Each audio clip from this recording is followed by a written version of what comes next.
Okay, so today I have the pleasure of inviting Sarah Tyers to come and talk to us.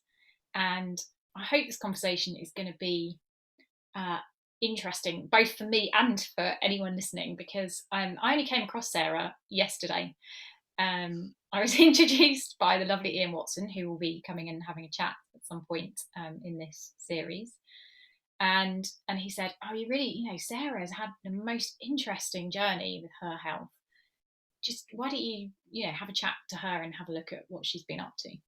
So I basically went over and did a bit of stalking of Sarah, and and I don't know a huge amount about you other than you have had cancer or have cancer, and you're now kind of trying to bring a different conversation to people about cancer. And I know that you've just launched a website called Proud Store, and obviously I'll put all the links to how people can find out more about you and how people can contact you and that sort of stuff in the notes and the comments attached to the video.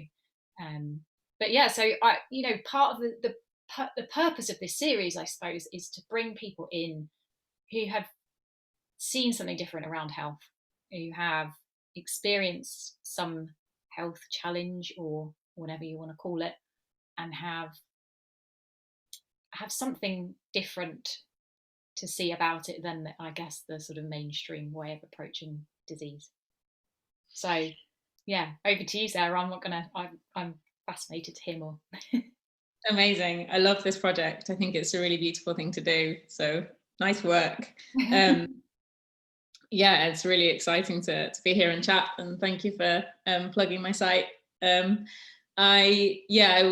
My project is about trying to help us see cancer in a different way, and for the general public, for people caring or people that love people that have cancer, to change the way that we talk about it.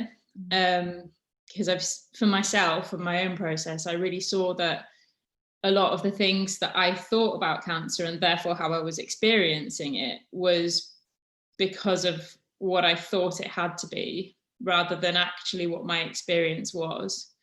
I mean, things like calling it a fight. There's this huge element, and it's an undertone, but it's present in a lot of the language that we use around cancer, which is self-responsibility. Yeah. And I think that can cause a lot of mental health issue. Like, I don't like saying mental health issue. I think that can cause a lot of sadness and struggle internally. Yeah. Without us really being aware of what's causing it. And so we often, I mean, the classic kind of trajectory with thinking around cancer is you get a diagnosis and it's a horrendous shake-up to everything you think you know about life, because it's got the potential to change everything. So the diagnosis itself is often quite hard to deal with, and because of the language that's used, it seems people often, and I did this, I'll fight this. I'm not going to let this change my life. I'm going to be strong. And that's how people talk about it. Yeah. There's quite a lot of issues with these words for me. And one of them is that's fine when you get a first diagnosis. That isn't that helpful when you're 3 bad diagnoses down the line. A lot of cancer the first time you get diagnosed, it isn't one fix and then you're either through or not. It's often a prolonged process with many different treatments and a long period of being an sort of cancer patient. Where you're not in direct recovery or indirect treatment process, but you're still recovering. And the other part of the fight or the battle language implies there's an end point. Yeah. And there isn't. Really, for most cancer patients, unless the end point is loss, there's not really a winning. And again, that winning and losing, this idea that if we just fight hard enough or try hard enough, then we'll get better. Well, that's just not true. For a lot of people, unfortunately, they do lose their lives to cancer. That is the way that they go. And it feels unkind to them to call it a fight or to say, I beat it. So there's all these elements of that sort of language, which when you start looking at the implications of it, it's got such a lot of potential to cause stress and strain rather than be helpful.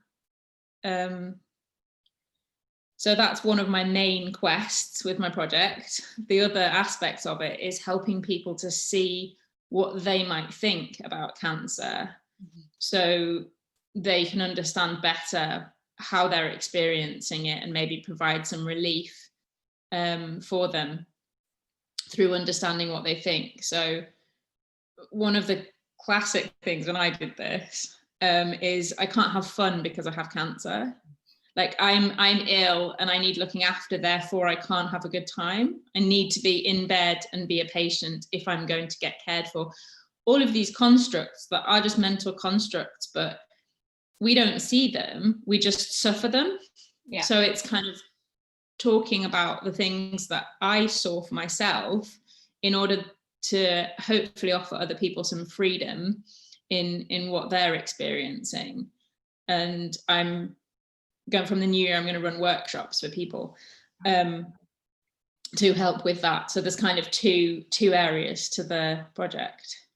Sounds amazing. I mean, that's just, yeah, I totally get that the whole language thing is I land the thinking, because it's like we're kind of conditioned to have certain thoughts and beliefs around cancer, aren't we? It's like, this is how you'll be. And you're right with the language. It's very much kind of, well, you must have done something wrong, or there's something wrong with your body, like something has happened, this has happened to you, and it's up to you to kind of, or it's your fault that I completely.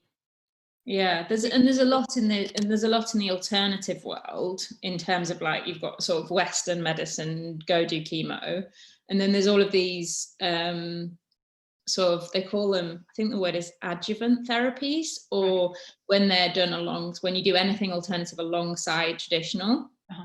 Then there's people that choose not to do any traditional and go a completely separate route.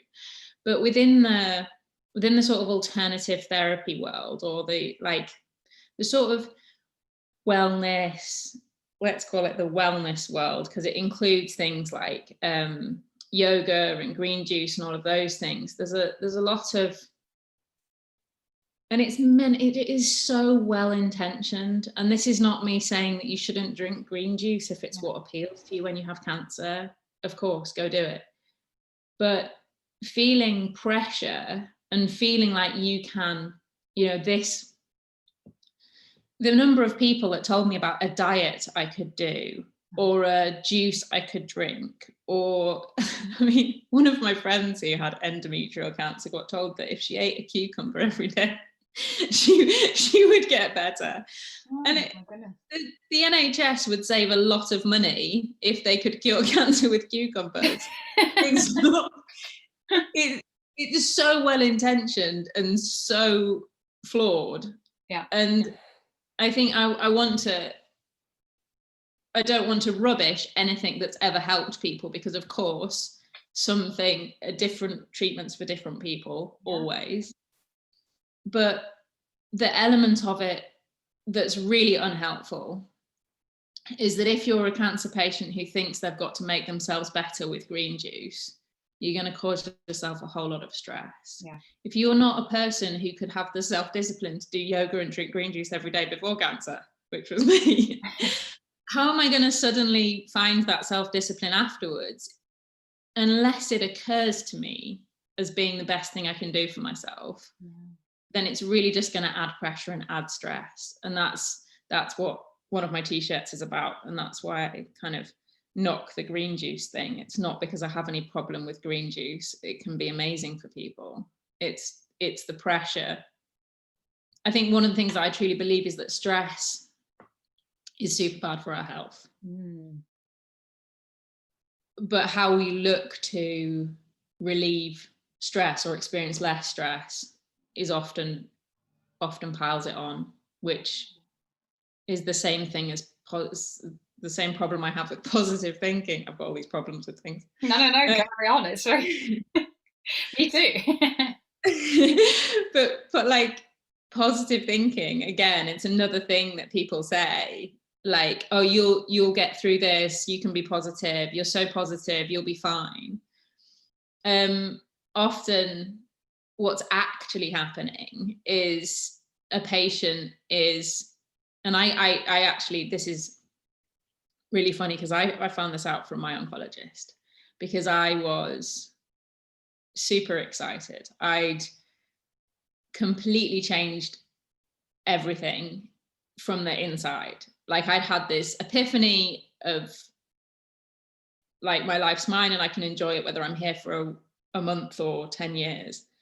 And I was feeling so powerful and so amazing. And I said that I was going to have all the benefits of the treatment, and I wasn't going to have severe side effects, which is unheard of with the treatment that I had. And I did that. And so I'm feeling all like I'm king of the world, the mind-body connection so powerful, which I believe it is. Yeah.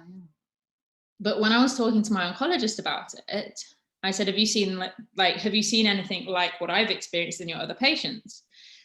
And she said to me that more often or not, she has patients breaking down in her office because they've been being positive for everybody else, but they're not feeling it. And it was like, I mean, it still makes me emotional thinking about that moment because it's so true.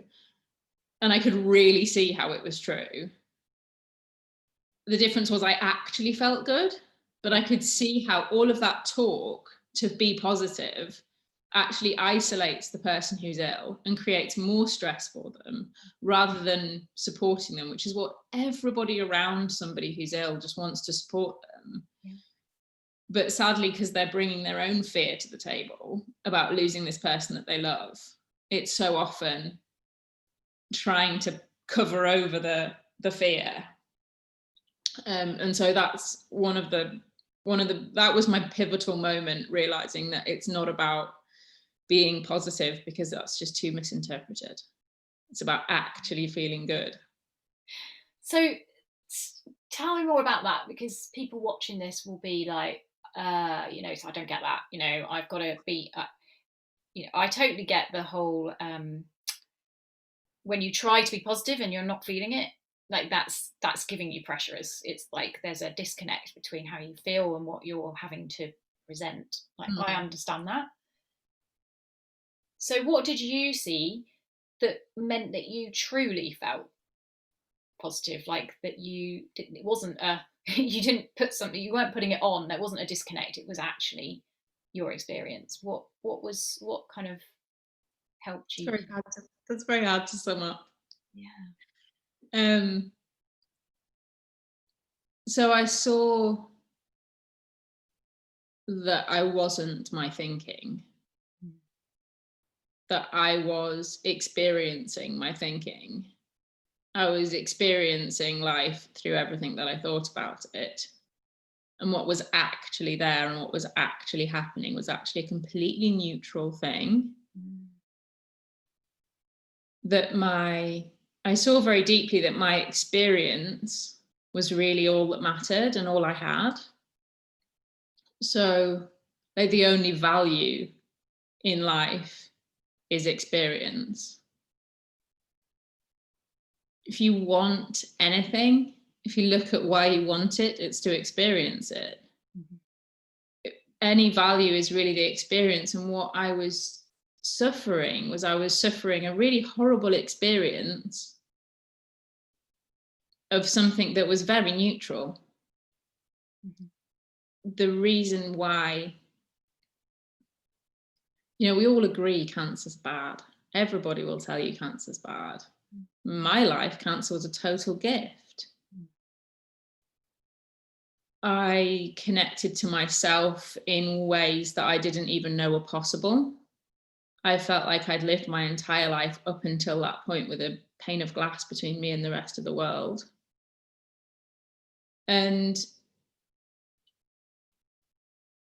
But we all think it's bad because we don't want to die. Why don't, and this was really apparent for me because I was suicidal when I actually, interestingly, not when I was really ill, but shortly before that. The cancer had spread, but I hadn't had that diagnosis yet. And if it hadn't have been so comical to me that I was a cancer patient who wanted to kill myself, it wouldn't have struck me. But it made me think about why. Well, firstly, it made me reach out to Ian, who I thought I had to be in a good mood to talk to, and I couldn't find a good mood. And then I realized that if it was a case of me being embarrassed about how I felt or killing myself, I probably should just make a phone call. But it meant that when I had that,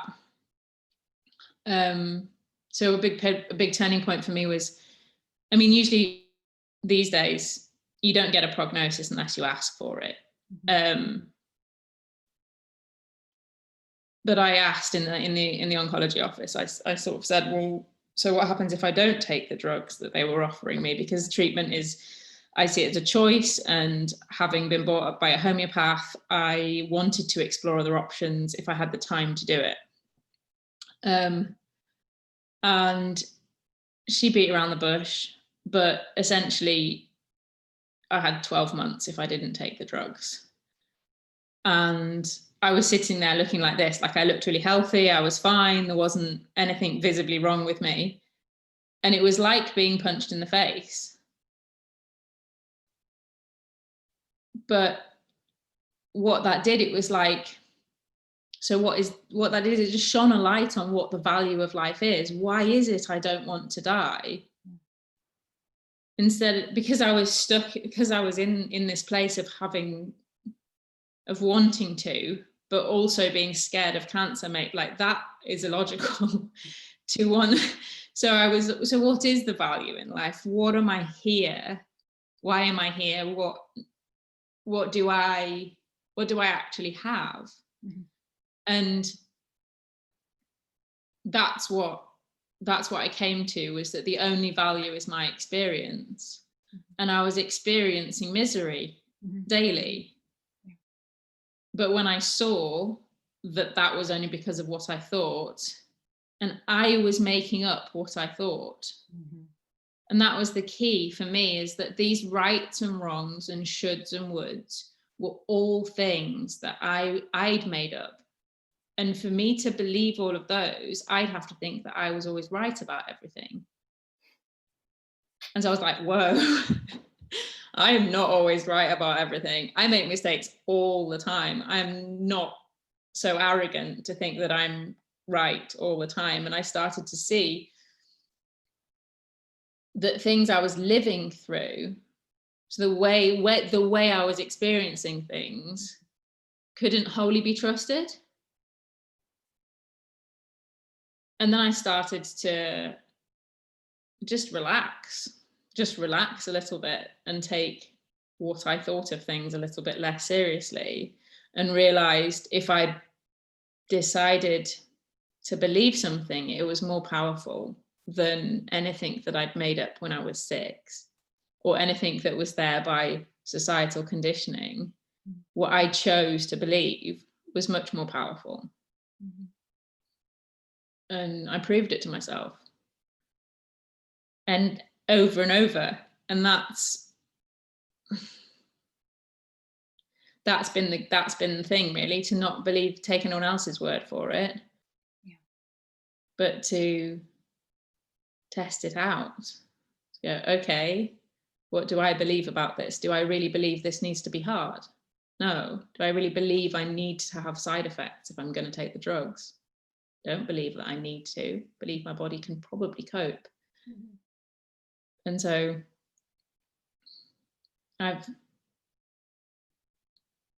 it's just fascinating when we question those things. Just asking the question. Yeah. There's been so many times in my life, and I kind of like scrolling through all of the times which should have been horrible and weren't, because I just questioned if they needed to be.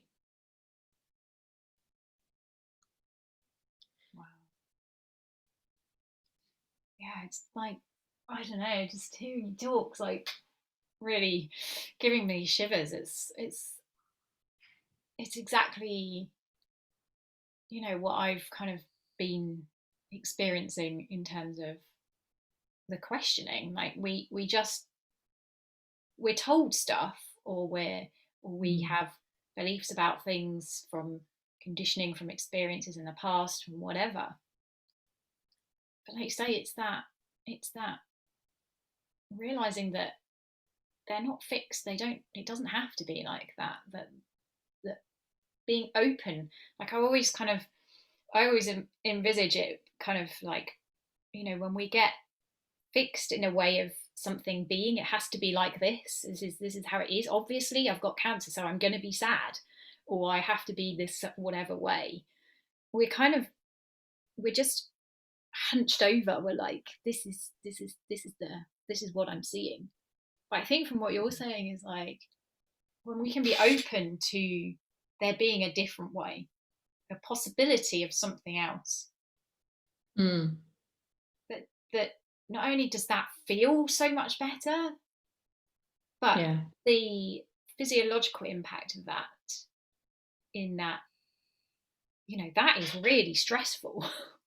Yeah. But if we can just be kind of like question whether any of that's true, perhaps it's not, maybe it's not, we don't actually know. Yeah. The impact on all of our hormones and chemicals and everything else in our body is massive, isn't it, in terms of relieving stress, in terms of bringing. Yeah, and I think that's a huge thing with cancer. We talk about cancer like it's not a disease that your immune system can fight, but it is. It's like any disease, your immune system can fight it. I had drugs that took the brakes off my immune system, and that's why I don't have any tumors anymore. And so in that, like, what's really good for the immune system is relaxing. Being stressed, I don't know the biology of it, but there's the sympathetic and the parasympathetic nervous system, and we have to be relaxed in order to heal. We don't heal if we're not relaxing. So that, to me, like, if you're in a permanent state of fight or flight, you're going to be actively inhibiting your body's ability to heal, whether that's from surgery, or whether that's coping with drugs, or whether that's choosing not to do drugs and dealing with an illness in another way. I'm very aware of not being anti-Western medicine, because one of the things I was really conscious of was that choice, and having, like I said, I asked the question, so I knew if I had time to try other things or not. Is it being a choice, and how to make that choice? And I came to it, I delved deep in myself and knew that I believed really strongly in Western medicine. I really think that science is good, and statistically that has a good chance of helping me. And I feel like I had a friend who lost his brother to a brain tumor because his brother decided to go and meditate instead of taking the drugs. And by the time he came home and was able and decided to take the drugs, it was too late. It was inoperable and the drugs didn't work. And so he the time that he would have been able to help himself with medicine, he chose to do something else. And that's obviously his decision. But it kind of, to me, whilst there are people who can align with themselves so truly in such a deep way that they can miraculously heal. I completely, like Anita Morjani, for example, her book's beautiful and speaks of exactly that. But the subconscious barriers that we have in the way of that are so deep and so invisible to us that I think it's a do it as well. For me, it was a do it as well. Yes. Other people, it might not be. But it feels like there's no reason to not do something. from fear. I realized on balance, and I had this very specific example of a surgery in my armpit, which was after I'd taken the drugs, and it was after it all looked like everything was getting better. It suddenly looked like it wasn't again. So I had a lump in my armpit. But the surgery that they prescribed, do you prescribe surgery or schedule it? But it was a major surgery. It was the whole of my lymphatic system from under my right arm. And anyone that's had the procedure will know there's a load of side effects potential from it. You can get lymphedema, which is where you get swelling all up your arm. It's a pretty invasive, tough surgery for your body to recover from, because it's your body needs lymph nodes. That's why it has them. And I had a feeling that whether I had the surgery or not, I would be okay. And so I just looked at where the fear was. And I was like, if I have it or don't have it, where's the motivation for each one? And I was less scared of having the surgery than not. I would rather have had it than be scared of the side effects from it. If that makes sense. Yeah. So to do what would have been the natural thing, or the alternative thing, actually was the thing that was a fear decision. Whereas doing the surgery was a thing that wasn't a fear decision. And that's how I was on a knife edge with that one. That's why digging that out of myself for that decision was quite interesting. Yeah. So I think decision making is a really interesting sort of area, particularly within cancer, because like you say, you're presented with these kind of things, and it's like you then have to decide whether you're going to take this medication, which is going to have all these horrible side effects, or you're going to do this, or so I'm really I mean, obviously you've said a little bit about that and about how you kind of came to those decisions based on what felt less fearful, I guess. Could you say any more about that, about how you I think of course. I've dug in this a little bit because I've done a blog about it, but I haven't recorded it or posted it yet. And what I've come to with it is get feeling good about your decisions rather than worry about what the decision is. So it might be whether it's to do chemo or not do chemo, to have an aromatherapy massage or not, because stuff after operations, even things that are quite innocuous, can be quite big decisions, whether it's to move house when you're in the middle of treatment or not, whatever it is. I think psychologically, the thing that's helped me the most is get feeling good about it. So, for example, the drug treatment that I undertook, just asking that extra question, how much time do I have? When she said 12 months, I was like, give me the drugs now. Just give me all the drugs. And it made me feel really good about the decision to take the drugs. So it's not necessarily that there's a right or wrong answer ever, because most decisions, what you're weighing up completely, sort of like, just the number of variables in any of these decisions is huge, and you haven't got a measure on most of them. So it's like, trying to pick your way through something that's fairly impossible if you try and do it with logic. So the one thing you can do for yourself is put yourself in a position where whatever decision you've made, you feel good about it. And sometimes that's waiting half an hour before making a decision, or waiting 3 days before making a decision, or asking an extra question. For me, that was the question that I asked that made me feel good about the drugs. If I hadn't asked that question, I would have been like, I don't know if I want to, or if I don't, or maybe I should do a diet, because keto and melanoma responds really good to keto diets, and maybe I should do that, or maybe there would have been all of this other stuff going on for me mentally. But asking that extra question, which is like, nope, none of that exists for me anymore. that would be my advice to anybody facing decisions, is just get feeling good about it. And don't be afraid to change your mind. Like, it's okay to get everything lined up for a surgery and bail on the day. Like, there's no right or wrong in any of it other than how you feel about it. And I think that's really key, isn't it? Because it is the feeling. It's like, we all know the feeling of having to make a decision and just sitting there kind of tossing and turning it around in our heads, and writing lists and doing more and more research, and it's like, it comes with a real tightness, like a constriction, and just hearing you talk, painful. and yet, if we can, it kind of comes back to that being open again.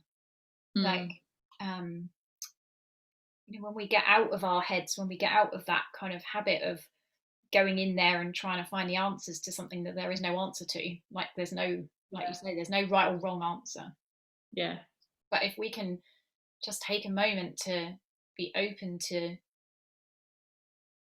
something else coming in, like that there's some obvious, like you asked that question, that came into your mind to ask the question, and then it was obvious what you were to do.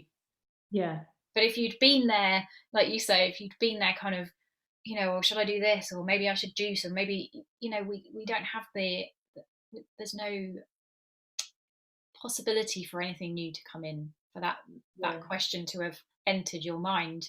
You may have been so caught up in the idea of what you should do, and whether you should juice or whether you should do your diet, or that you can't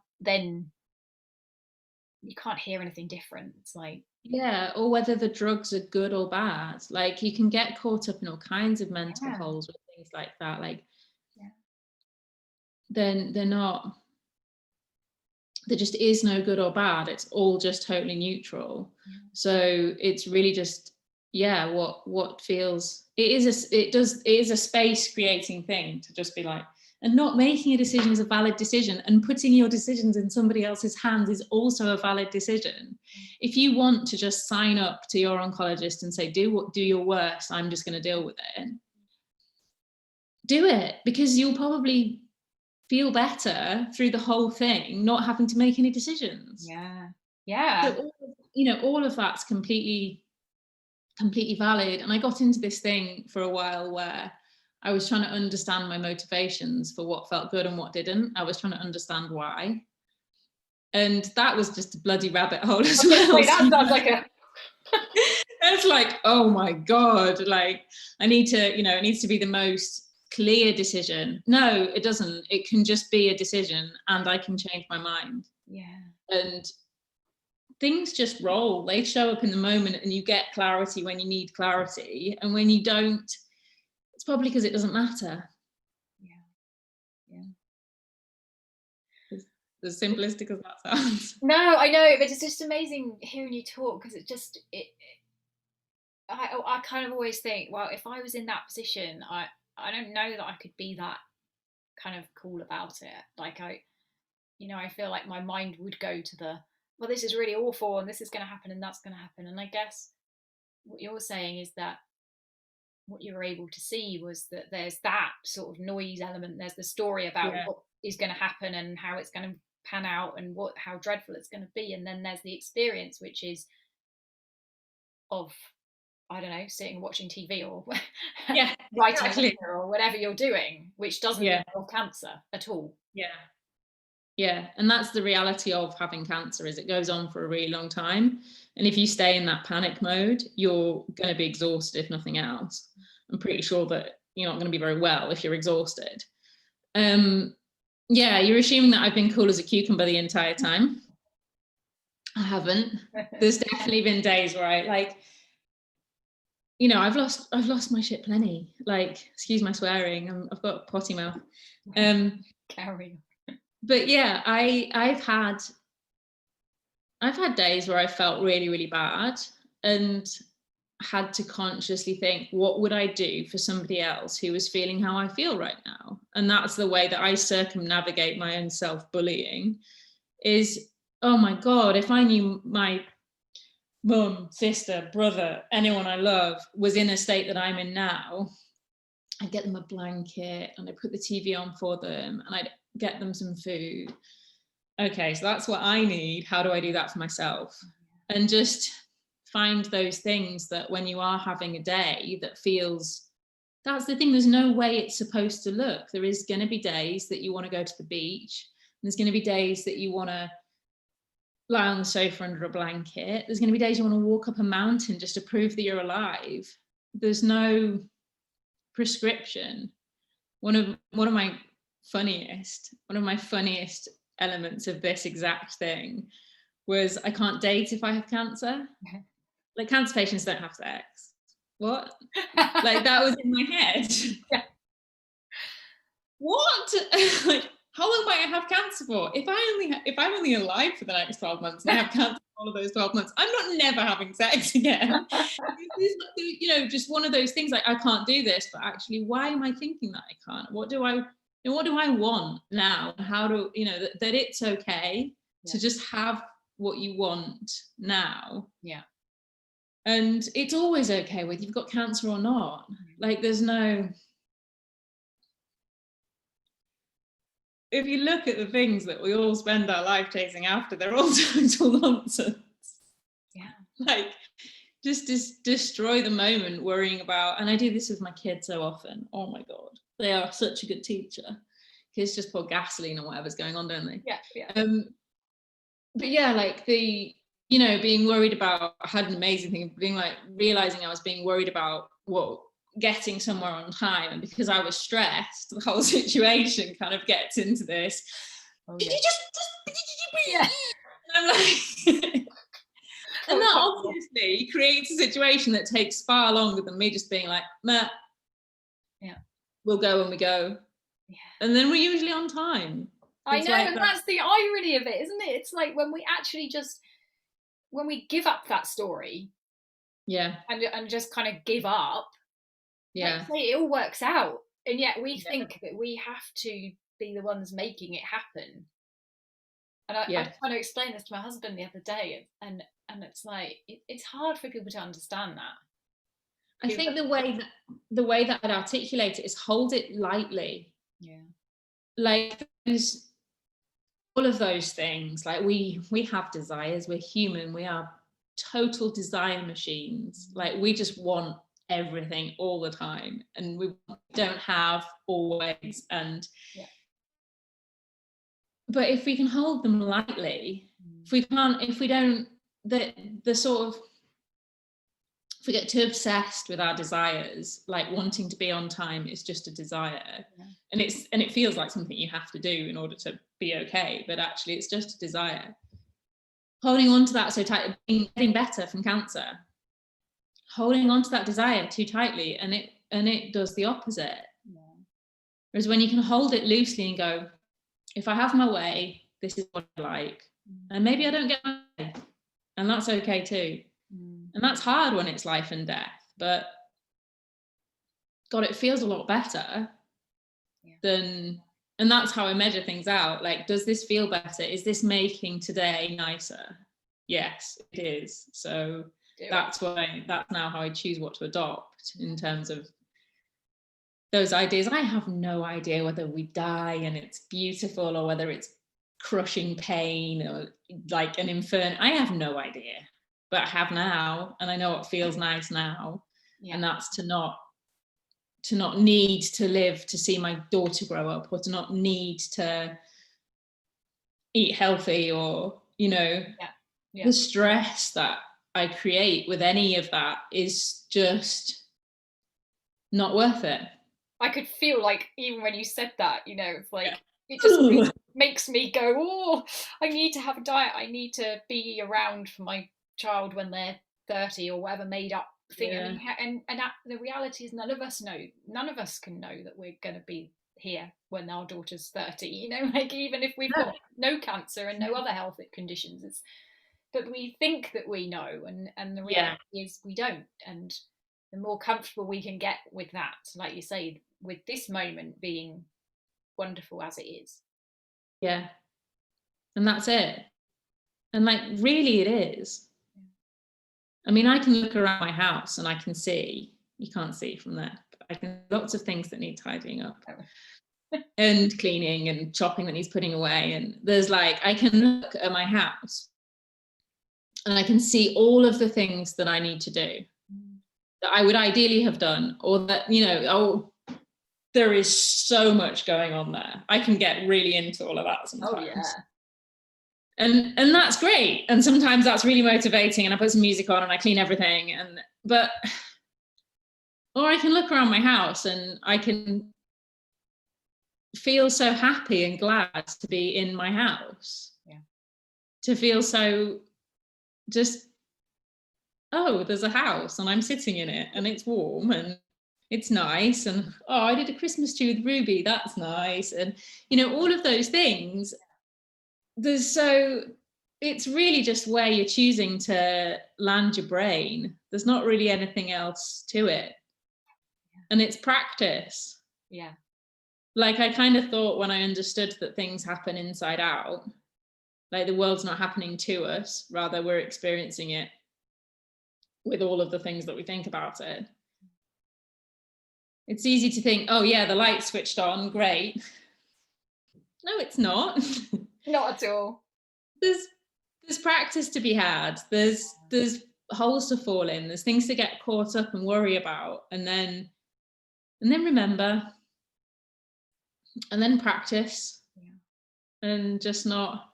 I get a feeling for whether something's helpful or not now. When I'm thinking on something, I get a feeling for whether it's something that I want in my head or not.